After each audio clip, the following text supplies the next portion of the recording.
Hola, ¿qué tal? Welcome back to Spanish Lessons with Professor Jason. I'm glad you've joined me for Lesson 5 in my series on asking and answering basic questions in Spanish. Now, if you haven't seen the previous lessons in this series, I'd encourage you to do that when you get a chance. In this lesson, Lesson 5, I'll focus on how to ask and answer questions about people's living situations. But before we get to that, let me remind you what other topics I'm going to cover in this series. Okay, you can see from this slide where today's lesson fits into the overall sequence and what the other topics are. I recommend viewing the entire series in order, since I've designed it so that the vocabulary and grammar structures build on each other in terms of complexity. Alright, let's go to the whiteboard for our discussion of the questions and answers for today's lesson. Okay, so the questions and answers that we're going to discuss now have to do with being able to talk about where you live and maybe with whom you live. So, let's take a look at the most basic question first. ¿Dónde vives? ¿Dónde vives?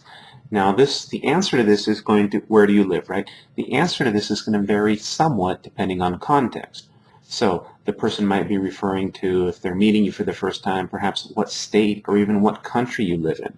We're going to answer, remember, recycling the verb, same tense, vivo en, let's say we live in Seattle. Vivo en Seattle, or vivo en Washington. Okay. So again, the degree to specificity to which you're going to respond, to this question, depends a little bit on context. If someone's giving you a ride home and they ask, ¿Dónde vives?, they might be referring to which neighborhood or which street, right? Vivo en la calle 15, por ejemplo. Vivo en la calle 15. O vivo en la calle Walnut. Could be a neighborhood, right?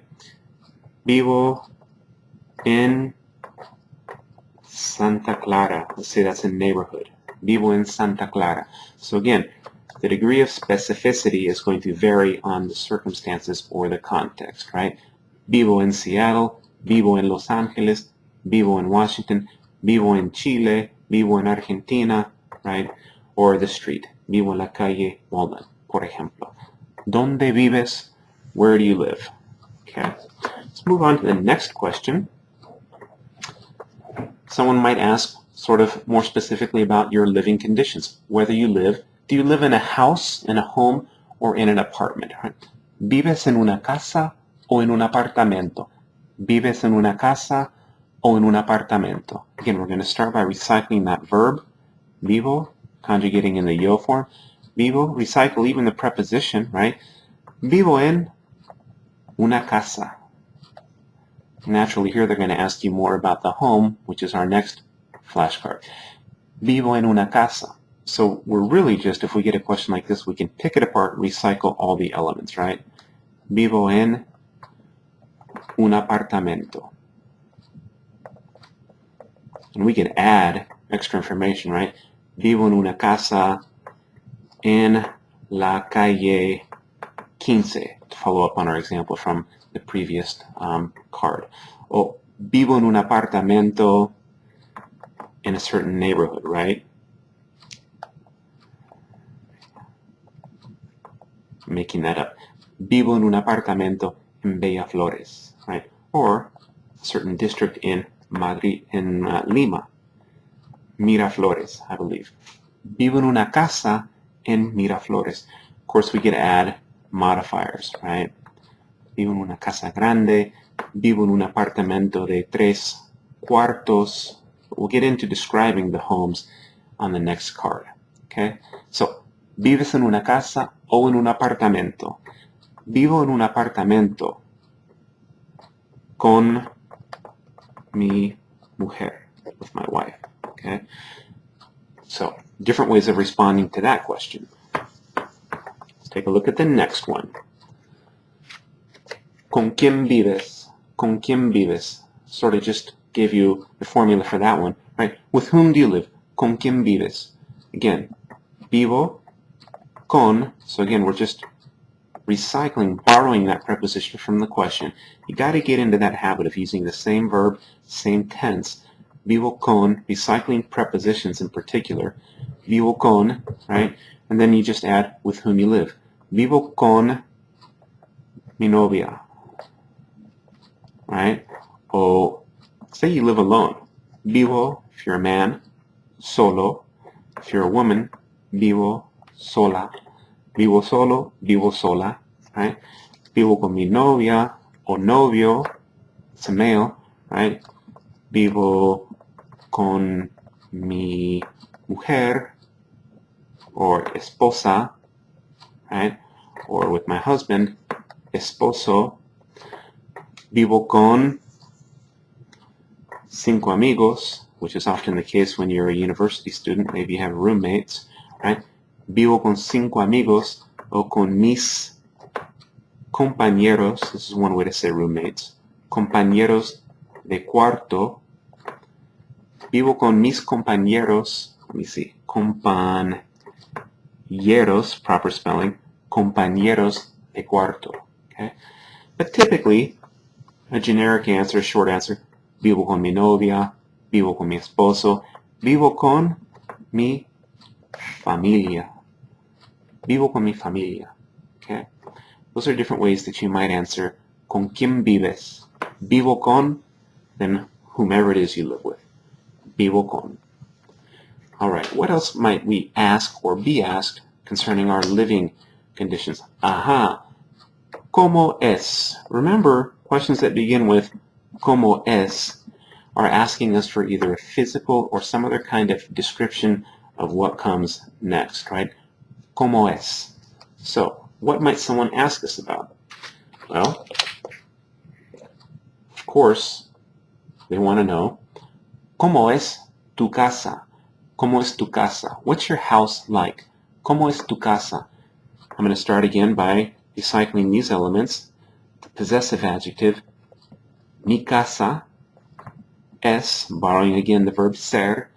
Mi casa es grande, I could say, right? Mi casa es grande. O mi casa es pequeña. O mi casa no es muy grande, es pequeña, right? Mi casa o mi apartamento, right? Casa o apartamento. You can also often use the verb tener to describe things, right? Mi casa tiene 2 o 3 o un cuarto o cuartos. Mi casa tiene 3 cuartos. That would be understood as bedrooms, right? Cuartos o dormitorios. Remember, I'm not necessarily giving a vocabulary lesson here. So if you want to look up more vocabulary having to do with houses, right, or apartments, feel free to do that. Mi casa tiene 3 cuartos o 3 dormitorios, 2 baños o un baño o 3 baños, right? And then whatever else you wanted to say about it, right? Una cocina, a kitchen. You might talk about what it has outside. Mi casa tiene un patio grande, and depending on the country, right, on the dialect, patio could be the yard. It might be an actual patio or deck, as we use the term in English, at least my dialect, right? Or for yard, they might say un jardín, whereas for garden, they might use the word huerto, un huerto. Entonces, ¿cómo es tu casa? Mi casa es grande o mi casa es pequeña. Tiene 2 cuartos, 2 baños, una cocina, un patio pequeño o grande, pero también hay un jardín pequeño y tengo huerto. Okay? So different ways you could talk. Also, you could mention if the house has un garaje. Okay? I'm not sure, that might be a J in Spanish. I don't think so. Un garaje. Okay? Different things you could talk about. But basically, the important thing is we're asking about the description of the home. What else could we be asked about? El apartamento. ¿Cómo es tu apartamento? Many of the same things, right? Grande o pequeño. ¿Cuántos dormitorios o cuartos tiene? Right? Entonces, mi apartamento, I'll just go ahead and give one response to this.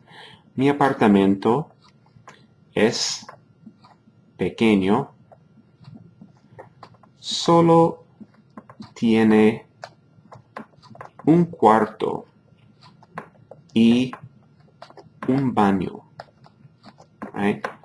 No tiene jardín. There's no yard, jardín o patio, right? No tiene. Maybe it has a balcony, right? Tiene una, sorry about my handwriting, pequeña terraza, something like that, right? Mi apartamento. Okay, so a lot of the same vocabulary and phraseology. All right, ¿cómo es tu? Again, this sort of goes back to the series of questions about your family where I talked about descriptions, but ¿cómo es tu compañero de cuarto? Again, here you might be asking about this question, ¿cómo es? Could elicit a response regarding physical characteristics or personality, right? So I could say, ¿cómo es tu compañero de cuarto? What's your roommate like? Mi compañero de cuarto, and again, the operative verb here is es, right? Mi compañero de cuarto es simpático o amable, two ways to say nice, kind, okay? Simpático, él es simpático o ella, mi compañera de cuarto, es simpática, amable, right? Es generosa, which is a good quality in a roommate, because then you can borrow their clothes and their food, right? Es generoso, generosa, and then again, don't forget you can often use the form of the verb tener with descriptions. Tiene pelo largo, right? If you wanted to go talking a little bit more about their physical description. Ojos azules, ojos castaños, brown eyes, ojos azules, right? Es alto o alta, and again, I'm staying very basic here, but again, ¿cómo es tu compañero de cuarto? They're asking for a description of their personality and or physical traits, okay? Same if they ask you about your boyfriend, girlfriend, or fiancé, depending on the dialect, that word novia, right? Mi novia es muy bonita, simpática, tiene pelo oscuro, casi negro, ojos grandes y bonitos, right? But then also describe the personality. Okay? You might hear also, depending, right? If you mention who you live with. This is sort of a follow-up question to the earlier one we saw, ¿con quién vives, right? So a typical sequence might go something like this, and we should be able to answer this sequence after reviewing this video, right? ¿Dónde vives? ¿Dónde vives? Right? And you might say, vivo en Dallas, okay? And if the person's really nosy, granted, these are nosy people we're talking to, right? ¿Cómo es tu casa? And then you describe your house, right?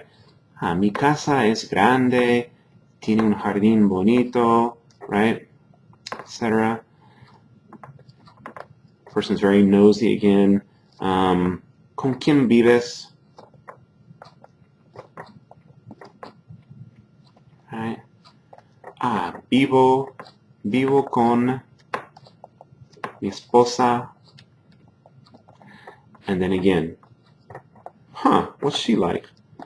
¿Cómo es ella? ¿O cómo es tu esposa? ¿O cómo es tu compañero o compañera de cuarto? Okay? So the idea again of this video is just to show you some of the maybe not so typical, slightly nosy questions people might ask you about where you live and patterns and options for answering those questions. All right, that concludes Lesson 5 in my series on asking and answering basic questions in Spanish. Hope you found it to be informative and useful. As always, I welcome your questions, comments, and suggestions. So if you have a moment, please do leave a comment and let me know what you thought about this video lesson. Remember, you can always find much more Professor Jason content right here or at my website, professorjason.com. I'd also invite you to like my Facebook community and follow me on Twitter. And I'll put that information up on the screen here in just a moment. Thanks again for watching. This has been Professor Jason, your guide to Spanish, and I'll see you at the next lesson. Hasta pronto. Ciao.